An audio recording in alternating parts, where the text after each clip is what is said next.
Brother nung ating Tacloban Cracker. Oh, ito mga kalapatid. So, full brother po ito. Nag-produce na rin po ito ng off-color champion. Napakasimple lang ng sistema ko. Idea lang, tapos reload at bolt flex. Yun lang gamit ko nung time na yun. Pag nadating sa loading, kumaga binibiro ako, pinagtatawanan. Hindi naman yung inaasar. Ano na naman yan? Kahon na naman yung dala mo. Ayun pala, yung pala yung magcha-champion.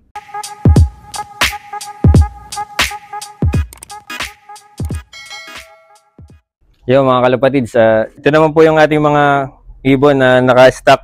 Mga barako po yan. So mga nag-produce na rin po yung iba dyan. Producer dito iba, sir? Apo, yung iba isusubukan pa lang. Alin dyan, sir, yung pamilya mo ng Cartus? Bali itong checkered po.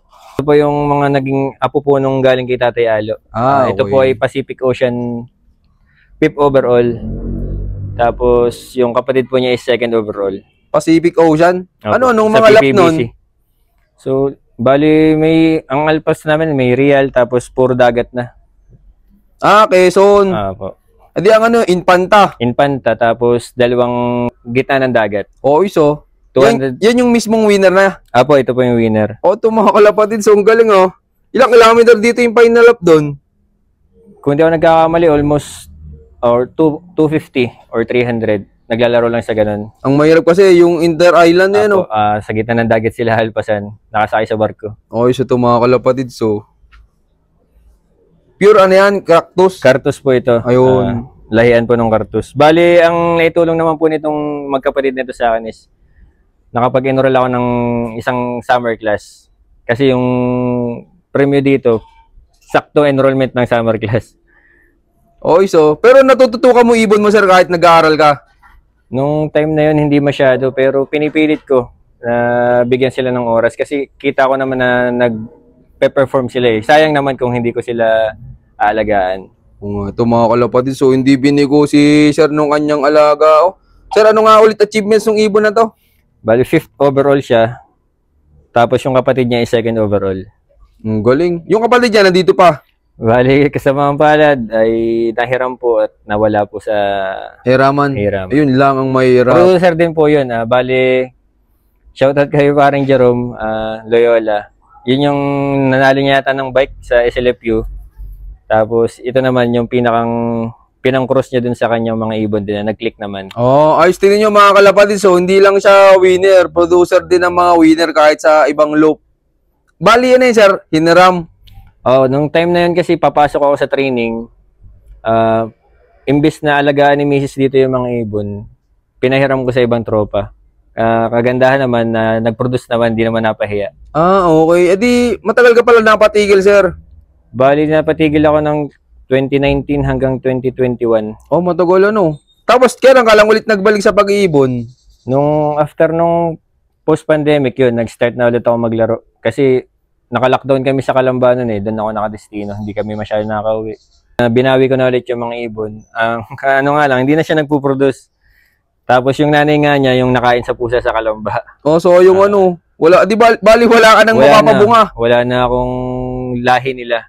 Ang inano ko lang, parang souvenir na lang siya sa akin. Inaalagaan ko. So, sayang, hindi na nagsisimilya. Bakit may ilang taon na ibon na to, sir?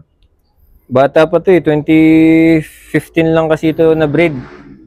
Nagtataka nga ako bakit hindi ko siya mapag-produce. Pero nasubukan mo na sir sa medyo malawak na kulungan? Dati dito sila. Brinid ko sila dito. Sa flyer mo? Tapos ginawa ko na lahat. Yung ginupitan ko na yung kanilang sa may puwitan. Nagbibigay ako ng supplement. Hindi na talaga nag-produce Ayan mga kalapatids, baka may ipapayo kayo kay sir na pwede niyang gamitin para magsimilya pa tong ibon niya. Kahit sa ibang hen, ayaw na talaga? Sir, kahit mas bata sinubukan ko na lahat 11 feathers mga kalapatid. So, 2, 4, 6, 8, 10, 11. Patubo pa lang yung dulo. Yung kabila, 11 din. 10 lang yung kabila. Unique nga to nga. Bihira yung ganyan mga kalapatid. So, ayos, sayang lang. Hindi na niya mapapabuha. Sayang, parehas kakto magkapatid. Parehas winner. Parehas producer din. Sayang nga Ito mga kalapatid. So, ayan, sana mapasimilya pa ni sir. Ito po yung Grizzle. Ito po yung full brother ng ating Tacloban Cracker. Ito mga kalapatid. Full brother po ito.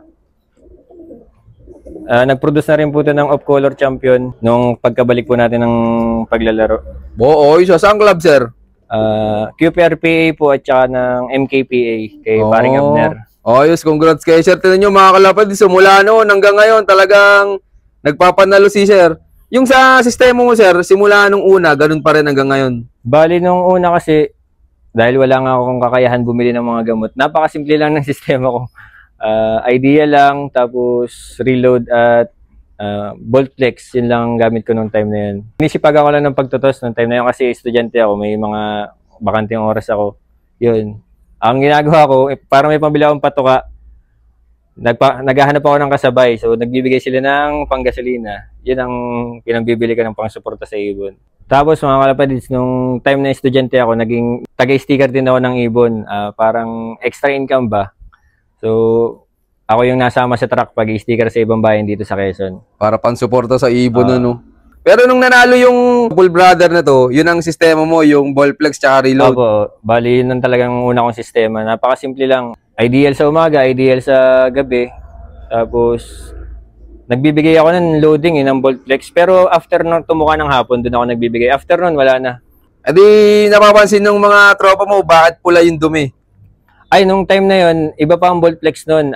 Nakakapsul pa siya. Bali, hindi pa siya yung kulay pula na ano. Hindi pa nakakulay sa dumi. Hindi pa. Solo lang yung ibon ko nun. Kaya ang pangalan ng complete locking na yun is si Promil. Kasi ang dala ko ng pagloading, box ng Promil. So, yun ang pinangalan ko sa kanya. Ay, sa atin na yung mga kalapad. So, ang training box pa pala ni Sir noon, literal na box. Kaya pala yun ang pangalan. Box ng gatas ng anak namin. Yun ang kaya pag nadating sa loading, kumbaga binibiro ako, pinagtatawanan. Hindi naman yung inaasar. Ano na naman yan? Kahon na naman yung dala mo. Yung pala yung magcha-champion. Yari sila ngayon, ano. Sayang, wala na yung winner mong ganang kulay, sir. Ano nabili? Bali yung kapatid mismo nilang kaunahan kong nanalo, yun yung nakain ng sawa. Sayang naman. Ganitong kulay din, si Cloud. Tapos Tacloban. Bali, ang lap lang namin is hanggang Santa Rita. Bali, pagtawid doon is Tacloban na din. First lap champion siya ng Legazpi.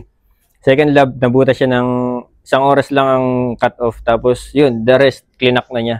So, tinan nyo mga kalapatid, sumatibay yung linyada nito. Ganitong kulay mismo yun. Of color po. Sir, ano po palang baseline na, yung ibon na yan? Bali, ito is White Bandit. White Bandit pala to. Vandenbroek din yata kung hindi ako nagkakamali. So, kanino mo na-acquire yung bloodline na yan, sir? Ang tatay nun is, pinahiram lang sa akin ni Sir Mike Carabay. Kasama rin namin sa bureau, taga Sariaya. Shoutout kay Sir. Doon talaga nagsimula yung aking mga nagtatakloban.